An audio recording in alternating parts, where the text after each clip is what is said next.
I'm Dr. Adam Ingrao with the Heroes to Hives program, and this is Heroes in the Field, a Heroes to Hives podcast.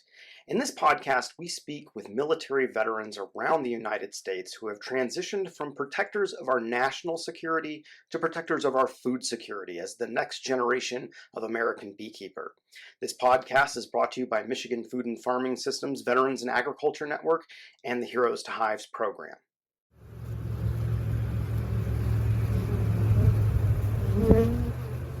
Welcome, everybody. This is Dr. Adam Ingrao with Heroes in the Field, a Heroes to Hives podcast. And today we're sitting down with Dustin Cook. Welcome, Dustin. Thanks. I'm glad to be here.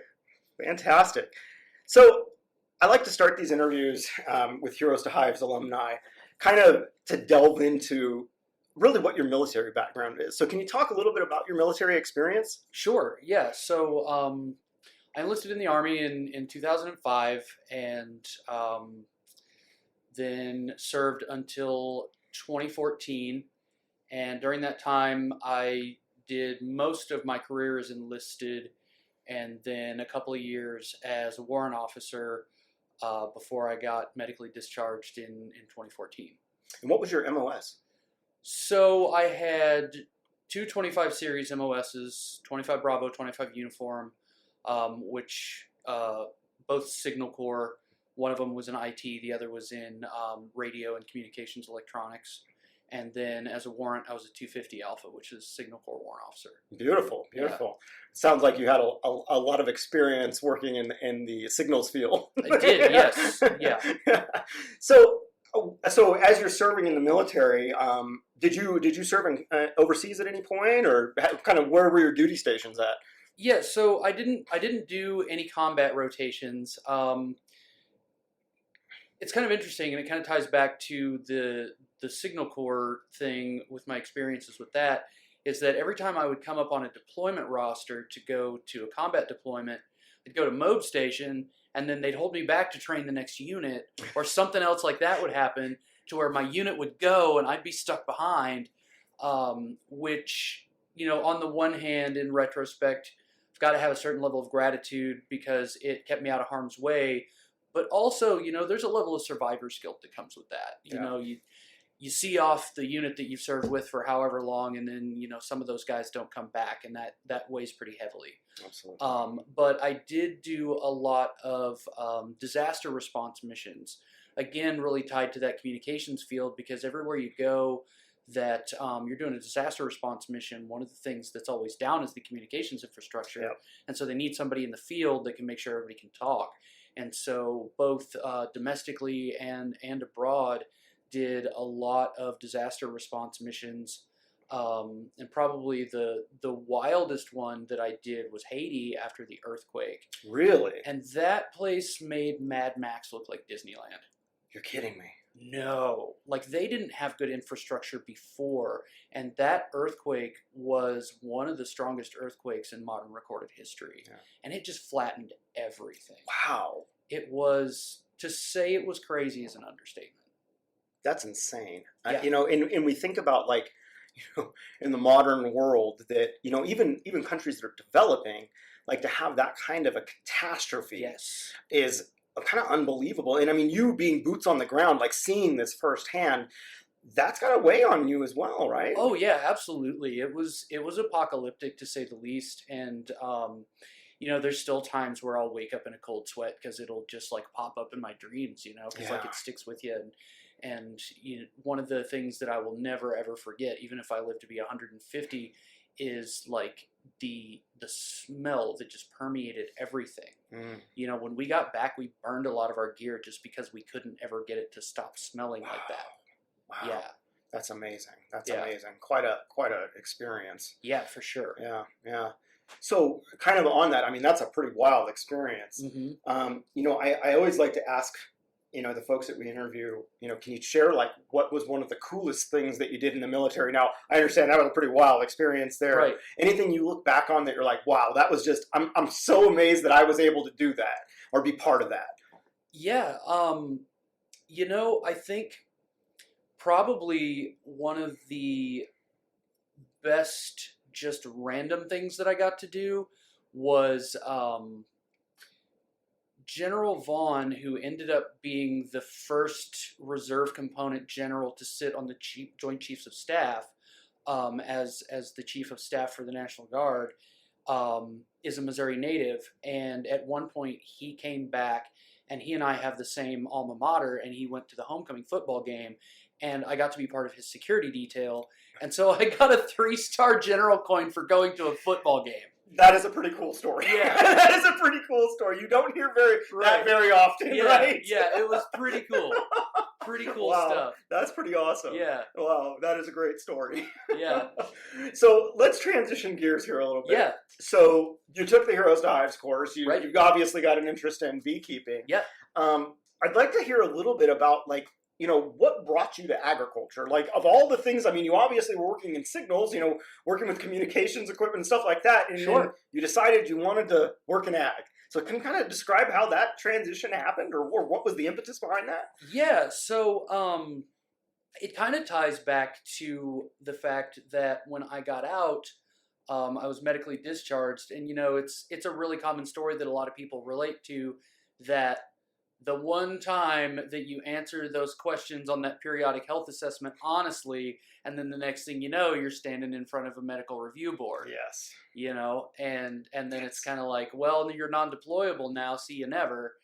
And at that point, I lost my entire identity. You know, I was commissioned as a warrant officer. I was a lifer. I was in it for 20 plus, you know. And then I got to almost the 10-year mark, and then one day I was just out the door, and I didn't know what to do with myself. And I did have that career background in signals, but working in the IT field as a civilian is miserable.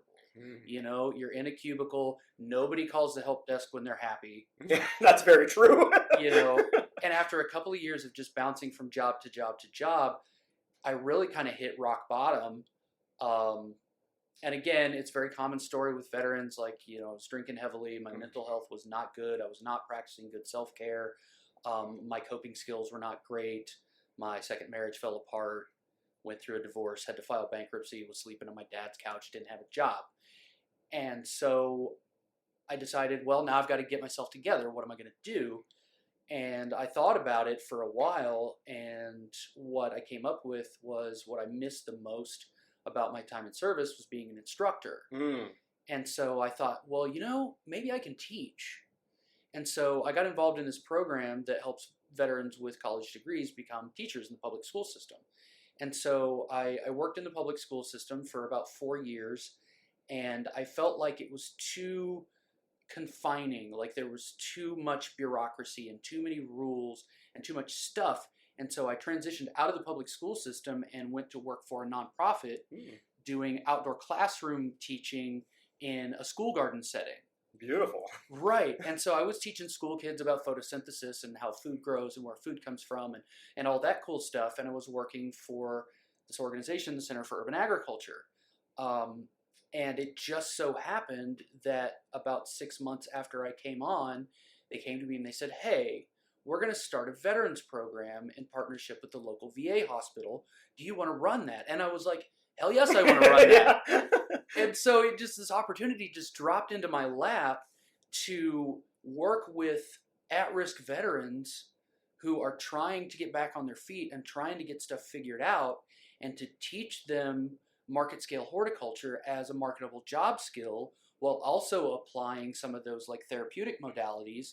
Because, you know, one of the big things with doing Voc Rehab in the transitional work program is that program, which is specifically for at-risk vets that are going through VR&E, is normally they have to work inside the hospital. And the jobs that they give them are menial at best. You know, they're doing janitorial, they're doing housekeeping. It's not really that marketable of a job skill. It's not very fulfilling. Nobody's really paying attention to them. They show up, they see their supervisor in the morning and say, hey, go clean all the toilets on the 5th floor, see ya. But what I did with structuring my program is that I'm providing wraparound services. I'm spending 8 hours a day right out there alongside these guys, working shoulder to shoulder with them, learning about all of their hopes and dreams and fears and concerns and all the stuff, and figuring out what it is that they want out of life and helping them pursue that, whether it's helping them to write a resume, fill out job applications, connecting them to housing assistance, helping them navigate the VA system or whatever other veterans resources are out there. I try to approach it as holistically as possible because, yes, we're about addressing food security and empowering people to feed themselves and putting food back into the veteran community, but we're also about treating them as whole people. Yeah. You know, and so that's really been the crux of the program as I've set it up, is each person that comes to me gets a unique experience. It's not a one-size-fits-all program. Yeah. You know, and so that's really been the impetus behind it, and we've really been successful with that. And one of the coolest things is recently we were running numbers and comparing notes with the folks up at the VA hospital, and so the folks that are going through our program are twice as likely to complete the transitional work program and also twice as likely to be employed. That's fantastic. Which what a is great awesome. outcome. It's a great outcome, and as of right now, we are the only place in the country where there is an off-site work site, and I am the only TW site supervisor in the country that's not a VA employee. For now. However, I'm in conversations with some folks in Kansas, Tennessee, El Paso, Texas, and 2 of the other VA facilities in Missouri to replicate the work that we're doing. That's because I've been contacted by some of these folks. The one that is the furthest along in the process is I'm working with Ken Devan, who's the president of Farmer Veteran Coalition out of Kansas, and he wants to work with the Leavenworth VA because he's already running a farm. Yep. You know, and he just wants to work with veterans and do agritherapy. And he called me up really exasperated. He's like, look, man, I've been trying to make this happen for like 2 years. I can't get any traction with these folks. I said, well, okay, let me send you some stuff. I'm going to send you like a copy of our memorandum of understanding and the paperwork that we drew up. And I'll give you a little nugget of information, Ken. I said, the VISN director for the Midwest region was the director of Truman VA in Columbia. She signed our MOU. Call Dr. Hall and have her called down to the Leavenworth VA and light a fire under those guys. Yeah. And he did that, and the next thing you know, he's calling me up. He's like, dude, that worked. Sometimes you just need to talk to the right person. Right, exactly. So you talk to the right person, and so, you know, you get some pressure from above because, like, we know this works. Yeah. We know it works. Farming is good for veterans, whether they're doing it recreationally or vocationally, getting outside, getting fresh air. It works. Yeah. It absolutely does. And I think one of the things, a couple of things that you mentioned. So like number one, you know, the idea that wellness happens within 4 walls, right, which is the old VA model. Right. That you go in and you talk to your counselor, Yep. you know, and most of the time that counselor is not a veteran, doesn't Right. have shared experience. Exactly. It's a terrible situation for a lot of Exactly. folks. Other folks it works for. Yep. But there's this group of veterans, and I mean, like you and I, Yeah. that the wellness happens outside. Yes. It's interacting with the natural world. It's Right. slowing down those decision-making cycles that we have in the Yes. military that are like split-second life or death Mhm. decision-making, Mhm. and slowing that down to a natural cycle, to like Yeah. the cycle of a plant, the cycle of an Yes. insect, the cycle of these things that are in nature Yep. that inherently slow us down a little bit Yes. and allow us to kind of recapture some of that life that seems like we can't reach it. Right. Because we're dealing with all of these other traumas related to our Yes. service. And you mentioned survivor's guilt, and I Yep. mean, I'm one of those folks that suffers from the same thing. I didn't deploy, but I had friends that left and never came home. Mm-hmm. And knowing that you weren't there to have their back, like you Right. trained every day to do, Yes. that's a hard thing to struggle with. It is hard. And so, I mean, what you're doing, you know, with bringing veterans into these healing spaces, I mean, nature is inherently healing. Right. You're providing these veterans with an opportunity to recapture the life that we kind of lose when we go into the military. Yeah. And that's so powerful. And the other piece I want to mention, and this is something I talk about a lot with just people on a regular basis, is you mentioned you were an instructor. In the military, I'm always blown away by the fact that civilians kind of look at military personnel a little different. When we come out of the military as veterans, a lot of times I think civilians look at us like, you know, they're veterans, they've gone through a lot, they're working through the VA. I have even heard people, and I won't mention any names, but I've heard people have discussions about like being uncomfortable serving veterans as a resource provider because there's things that come with us. Right. But the thing I always am shocked by is that when we talk about service members, as taxpayers, we spend billions and billions of dollars Absolutely. training, military personnel to be leaders and instructors. Yes. And those individuals, when they leave the military, they're still leaders, they're still instructors, they still have all those skill sets. They and do. one of the things I'm always just blown away by is why are we not accessing the leadership skills and the instructional skills of veterans to train other veterans? And you found that on your own. You were like, I'm a natural instructor. I've been trained to do this. Yeah. This is where I belong. Exactly. And now you're helping other veterans, Right. which from my I know from the work that we do at Heroes to Hives, like sometimes I feel like I'm getting more out of this than even my veterans, because it is that opportunity to give back to those Absolutely. communities that we love so much. Right. And that's the thing, you know, it had always been something that was near and dear to my heart, was all of these issues that veterans face, stuff that I went through, and I know other veterans have gone through and are going through, but I didn't have the vehicle or the platform to do anything about it. And then this job just falls in my lap out of nowhere. That is exactly what I needed to give me the ability to do something about that, and not even just on an individual level where I'm helping people, but also because it gives me the platform to be an advocate. Yep.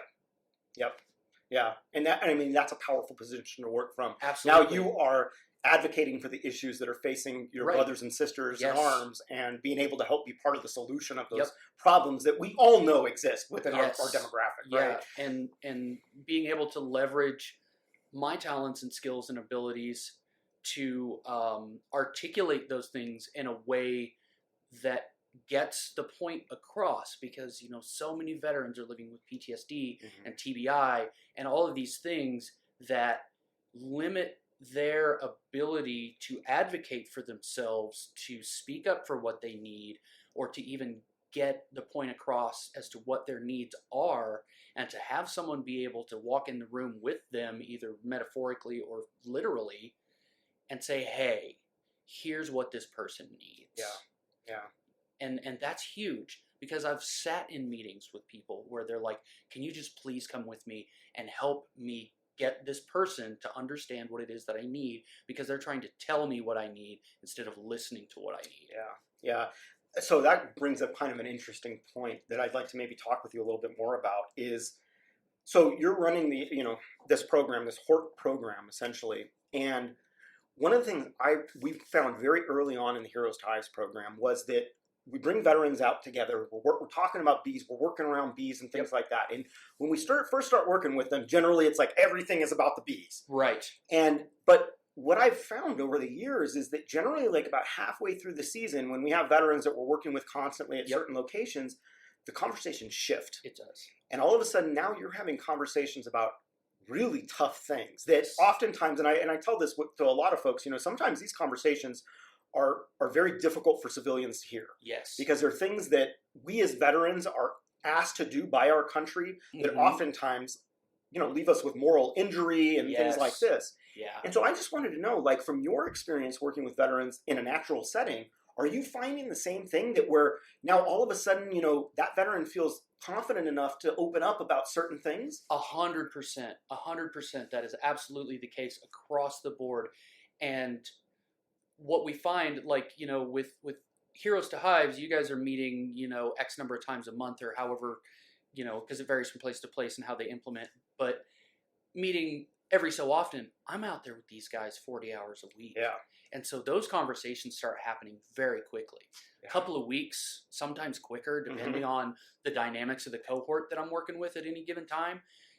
I've had people start with me and literally not say more than about 2 or 3 words at a time for days or even weeks, and then we get in and all of a sudden, like, this wall just comes crumbling down and they just start talking, or they just break down and they're in tears and they're like actually sharing raw, real human emotions with other people for the first time in however long, and having these conversations about, I can't talk to my doc like this. Yes. They'll put it in my record. Exactly. I just need to get this shit off my chest. I don't need somebody in a white coat taking notes about this. I just need to say my piece. Yep. Yeah. And that happens over and over and over, and we've had a couple of kind of like town hall type discussions where I bring my guys in my program in at the end of the season, and my executive director and some of these other folks will sit in and just listen as a fly on the wall. And I just let my guys talk, and I just say, here you go. You got the mic. Talk. And they start talking about how this is the first time I've been treated like a person and stuff like that. Yeah. You know, I feel like I belong here. I don't feel like anybody's looking at me sideways. I feel like I'm a human being. And that is consistently the message over and over and over. Like these guys, like you said, there's so much stigma in the media and Hollywood that paints this picture. And I mean, obviously some of those tropes are based on little nuggets of truth, but it's a caricature of these very real issues.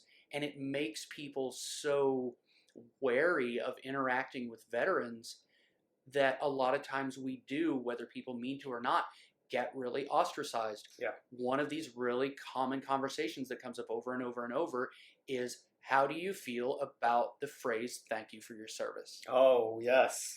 Boy, that conversation. That conversation, because really what that comes down to, and I know it's unintentional, we all know it's unintentional, but subconsciously, people are uncomfortable, they don't know what to say to us, they can't relate to our experiences, and they feel like they have to say something.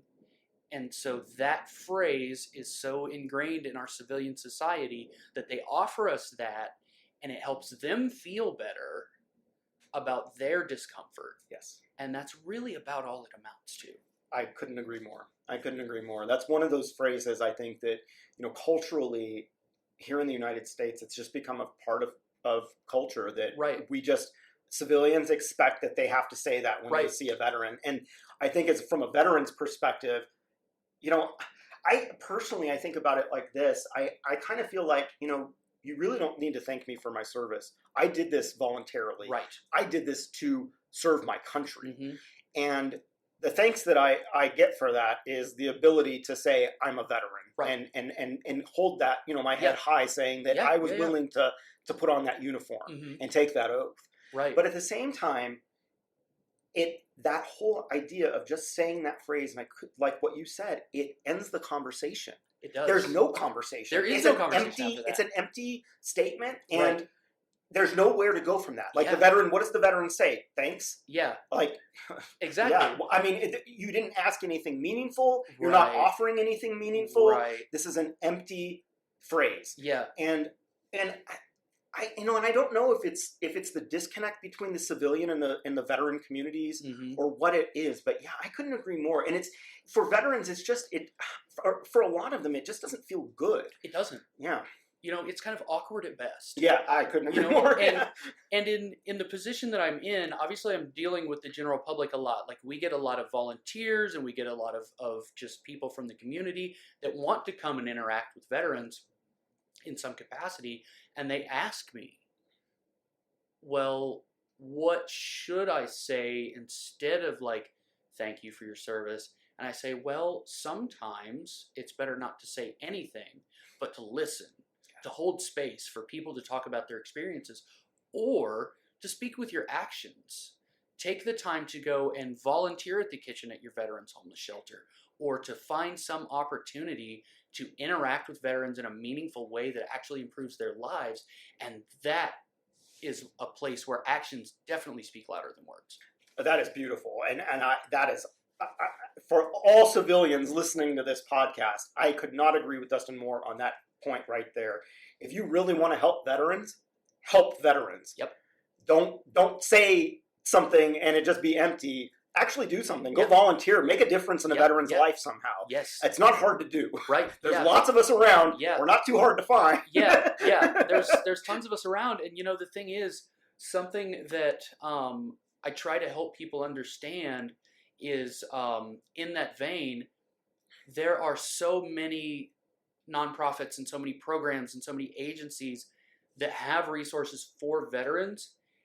And it's not that there aren't resources, but people need to understand the difference between availability and accessibility. Ooh, that's very good. Yeah. There's so much to navigate out there. So many different things. Like if you were to sit down and type in veterans resources and the name of your community and just try to scroll through Google and figure out what any of that means or how to access any of that, it's daunting. It is. It's daunting, and what we need is a more cohesive network of veteran serving resources to where if a veteran shows up and says, hey, this is what I got going on, if that's not your wheelhouse, and I do this all the time because I've gone out of my way to make these connections with all the other resources that are around in, you know, my kind of service region, for lack of a better way to put it, is to know all these agencies and know who works there and go and talk to these people face to face. So when somebody comes to me and says, I'm sleeping in my van because my girlfriend kicked me out or whatever happened, right? Whatever that need is, I say, that's not my wheelhouse, but let me make a phone call for you. You know, and it's not even a matter of me saying, oh yeah, you need to go talk to so-and-so about that. It's, I'm going to make a phone call for you. I'm going to make a referral, and I'm going to pick up the phone, or I'm going to send an email and, you know, talk to Becky at the homeless shelter or whoever and say, hey, I got a guy. Here's what's going on with him. I'm going to send him to you. When can he come and see you? And then tell him, okay, go to this place or call this number, ask for this person. And Dustin and I had a conversation earlier today at breakfast about kind of this idea of service providers and this idea of, so in the veteran community, for the listeners, there's a lot of referrals that are made, and oftentimes organizations that work with veterans don't do the vetting like what you're doing, Dustin. And they end up just handing out 800 numbers or a name to an organization and say, you need to contact this person, you need to call this number, you know, call the Vets Crisis Line or something like this. And although maybe that works for some vets, most vets are very suspicious of someone just handing you an 800 number and saying call it. It's like, you know, that is not a warm handoff. No, that is essentially you cold calling somebody and saying, I need help.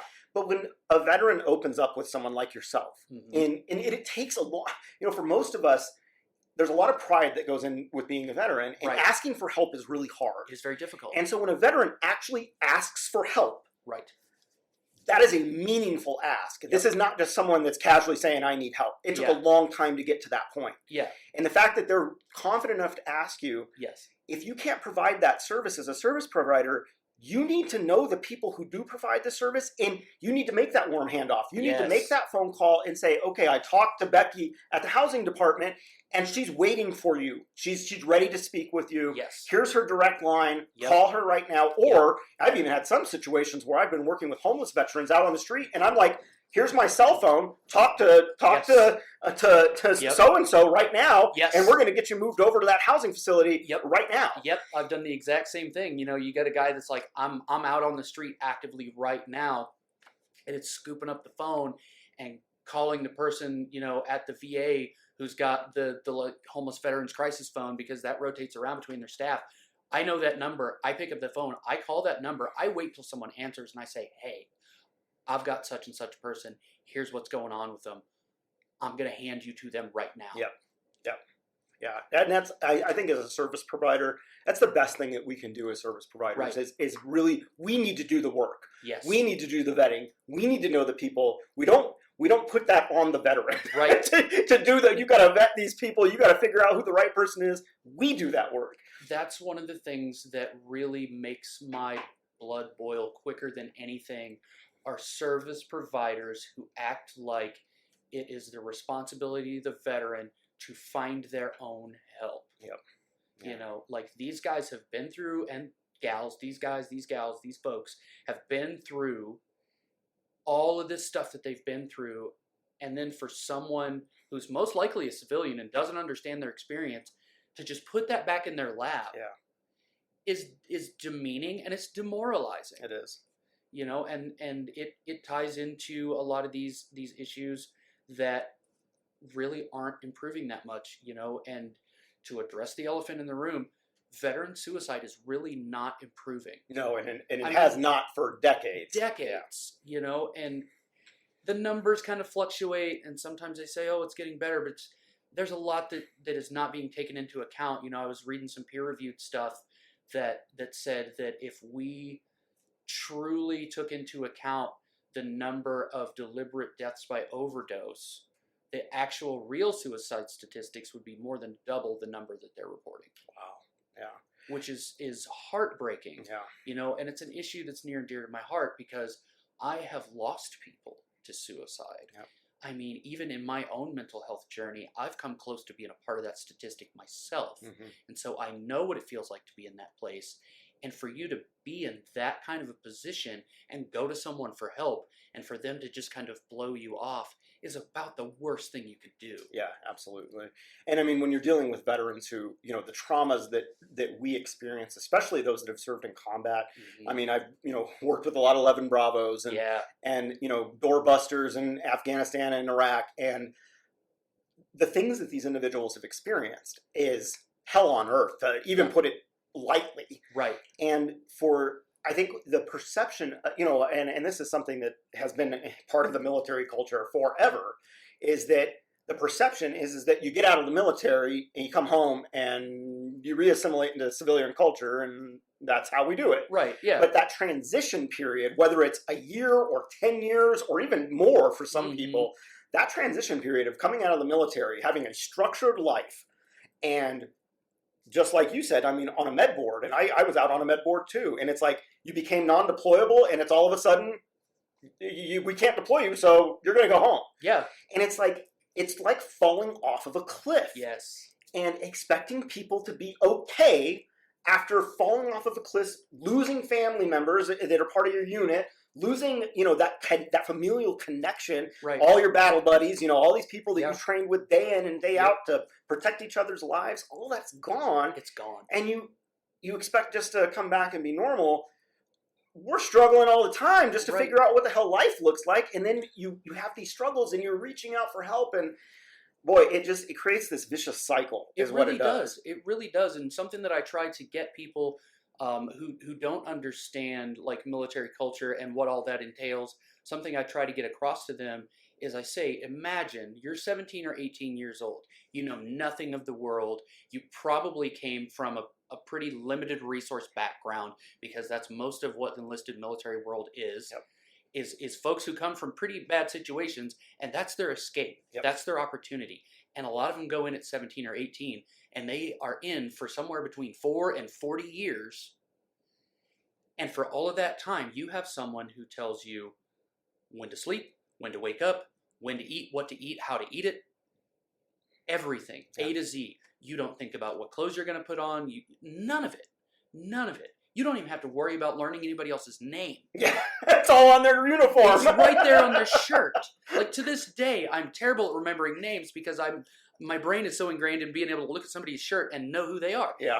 But you have all of these very basic things that so many people take for granted, like how to boil water to make macaroni, or where to go to even get groceries, or how to plan your meals for the week, basic nutrition, a lot of things that you just don't even have that skill set, because they took that and they said, we're going to absolve you of all of this because we want you to focus on this one thing. Yep. And you're going to be super good and very proficient at one thing. And we're going to take the worry of everything else off of you. And then one day that's gone. Yeah. And now you got to figure out how to person. Yeah. That's a great way to put it. How do you person? Yeah. How do you person? And so you've got, these veterans, whether they're post 9/11 vets or Vietnam or whatever, that even if they're lucky enough to go through their service and not be horrifically traumatized, they lack the basic skill sets to do self-care on a day-to-day basis that they need. And they fall into these traps of, now they're spending X number of years of their life eating TV dinners and McDonald's every day because they don't know how to feed themselves. And then they end up with stuff like heart disease and diabetes and arthritis and all this stuff. And that's usually on top of the traumas that they're dealing with. And so you get these compounding cycles, these feedback loops of poor mental health and poor nutrition and all of this stuff. And they just lack the basic education to do that. And then we expect them to somehow assimilate back into society. Yeah. Dude, for like months after I got out, I used to have anxiety attacks every morning just figuring out how to get dressed for work, because I had this like a big boy office job where I had to put on nice clothes. And I got to know that I can't wear black shoes with navy pants and don't wear a brown belt with black shoes. And this tie doesn't go with that shirt. And I'm just like, what do I do? Where's my BDUs? Right. And that's before I even walk out the door to go to work. Yeah. Yeah. You know, so if I'm starting my day like that, you know I'm not going to do well. Yeah. Yeah. And that's, I mean, I think, and to kind of bring this full circle, this conversation full circle, then the agriculture piece then Yes. becomes this place where a lot of these skills can be learned. So learning good nutrition, Right. taking control of your own diet by Yep. learning how to grow food. Yes. Good, healthy, nutritious food. I think one of the most rewarding things that I've ever seen in my years of working with veterans is seeing veterans that have never grown anything in their entire life Yes. for the first time get to harvest a crop Yes. and eat the fruits of their labor, Yes. literally. Yes. And the joy, the feeling of being able to have control over your own life, right. those things come along with that. Yeah. And then you also got the job building skills. Yep. You've got the mental health happening outside and Right. outside with what you're doing. Yep. And that's one of the things that I think a lot of people don't understand, especially like what the work that you're doing, what our organization is doing, is that agriculture is almost like this holistic experience that addresses a lot of the major challenges facing veterans in ways that are non-traditional and, well, non-traditional by medical standards, Right. Non-traditional, but are impactful both from the personal side, but also the financial side, Yes. because they're building skills to be able to market. Like Right. they can go on and start a business, start a Right. small farm, sell produce, Yep. do these things. Yep.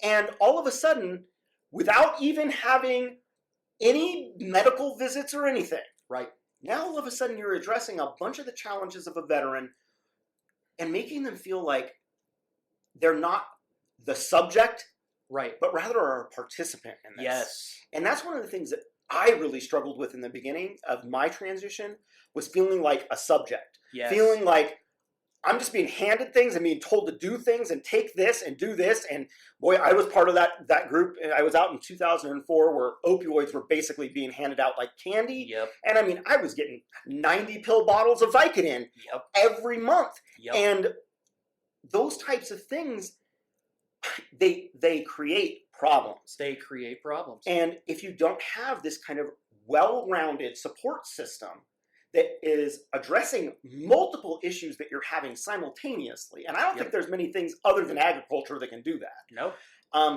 If you're not doing that, you're inherently going to have shortfalls in, Yes. in addressing the veterans' issues. But Absolutely. by providing them with wellness, nutrition, gainful employment, Right. like these are the major factors that cause people to have troubles through transition. And then the Yes. other piece of it, which I think is one of the things that is most important to me, is that this is a veteran supporting other veterans. Yes. You are there as an individual that they can identify with, Right. that has shared experience, that Yep. knows what they're going through, that's been in the trenches, so to speak, Mhm. when it comes to all of the challenges of being a transitional veteran. Yep. And that is something that I think, I know a lot of great, well-intentioned civilians, but that's something that a civilian can't bring to the table, Absolutely. is that shared experience. Right. Not knowing what it's like to go through basic training, not knowing what it's like to have to, learn about a battle buddy's death. Right. Someone that was killed in action that's never coming home, that you had a Right. close like these are things that we experience all the time. Yeah. But through this kind of landscape of agriculture, Yeah. we can make people feel whole again and Right. make them feel like people, make them feel like we're the person, right? Yes. Not the Yeah, subject. exactly. And it's something that really struck me, and a buddy of mine, John Jackson, who runs Comfort Farms down in Georgia, which is another great like ag-based veterans nonprofit. He once said in an interview that veterans do not want to be passive recipients of help. Absolutely true. And that rings true. Like you said, like we don't want to be a specimen or a subject or a, whatever word you want to apply to it. We want to be in the driver's seat of our own existence. And agriculture does check all the boxes because there's vocational, there's wellness, there's community, it's self-directed, you have a sense of purpose, you're employing a lot of those same base skill sets of getting up early and working hard and being in the elements, and you have a sense of pride about it. All of those things all wrapped up into one neat little package that do provide a holistic experience that does all of those things. And it's so beneficial and so meaningful that honestly, I'm surprised that more people haven't figured it out. It's shocking, right? Yeah. It's not rocket science. No, it We're isn't. literally going back in time, back to the farm, right? Yeah, back to the farm, back to the land, all of that stuff, and it's amusing to me in a way when I talk about the work that I do, or I talk about other organizations that do similar work, the amount of people that are just absolutely flabbergasted by how simple the solution can be, and yet it just doesn't occur to folks. And I think honestly, in a certain sense, that old adage about swords into plowshares is literally true from a human standpoint, because what society does, what veterans are human beings that have been taken and molded into implements of war, and then when they outlive their usefulness as an implement of war, they are in a certain sense discarded. But then you can take that discarded implement of war and turn that sword into a plowshare. You sure can. You sure can. That's beautiful, Dustin. So on that note, I'd like to kind of wrap this interview up, because we've had a great conversation here today. I can't thank you enough for all that you've provided. I want to know two things. One, I'd like you to promote your program and how folks can get engaged with you in Missouri, Sure. because I think that's really important. You're doing amazing work. Two, what does the future hold for you in what you're doing?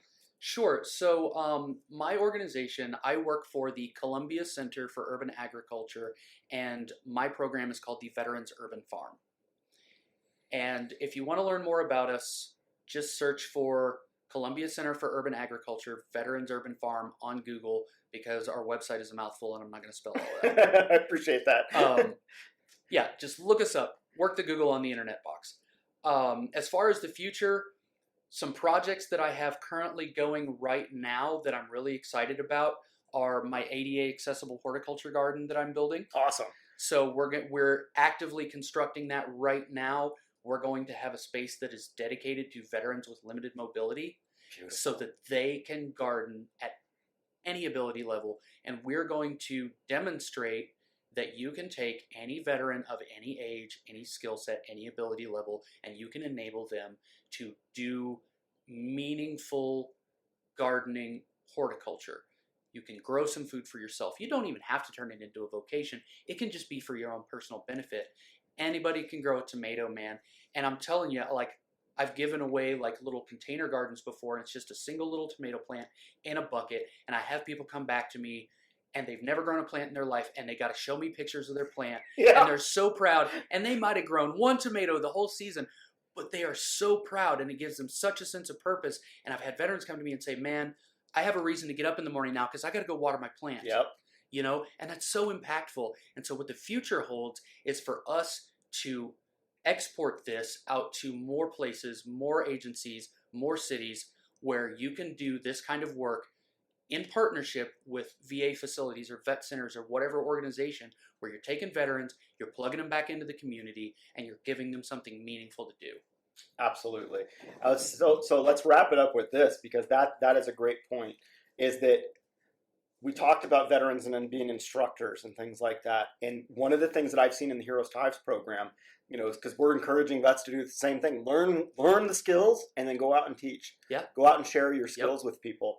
And that is, at least from the veterans that I have worked with, that is one of the most empowering things you can do to a veteran, is give them the tools to go out and be the leader that they were trained to be in those communities. Absolutely. And all you need to do is give them a skill set that they can share. Yep. And boy, when you give them something that they're passionate about, they share that with everybody. Everybody. And it becomes contagious. Yeah. And if you can get enough veterans in that space together that are sharing that kind of contagious joy and purpose, that's huge. Yeah. And I firmly believe that the work that you're doing, the work that other good organizations that are doing like work, our organization as well, giving those veterans that purpose, giving them those skill sets, getting them back in the driver's seat of their life. Yes. Is the most powerful thing we can do for them. That's right. We're just taking veterans and we're empowering them to be force multipliers in their community. Absolutely. Absolutely. Well, thank you so much for this conversation today, Dustin. I can't tell you how much I appreciate you as an individual, the work that you're doing, giving back to our veteran communities. Thank you for all that you're doing for our vets. Absolutely. It's my pleasure. Thank you, Dustin. Yep. This is Dr. Adam Ingrao with Heroes in the Field, a Heroes to Hives podcast. Thank you for joining us today. Welcome, everybody. This is Dr. Adam Ingrao with Heroes in the Field, a Heroes to Hives podcast. And today we're sitting down with Dustin Cook. Welcome, Dustin. Thanks. I'm glad to be here. Fantastic. So I like to start these interviews with Heroes to Hives alumni, kind of to delve into really what your military background is. So can you talk a little bit about your military experience? Sure. Yeah. So I enlisted in the Army in 2005 and then served until 2014.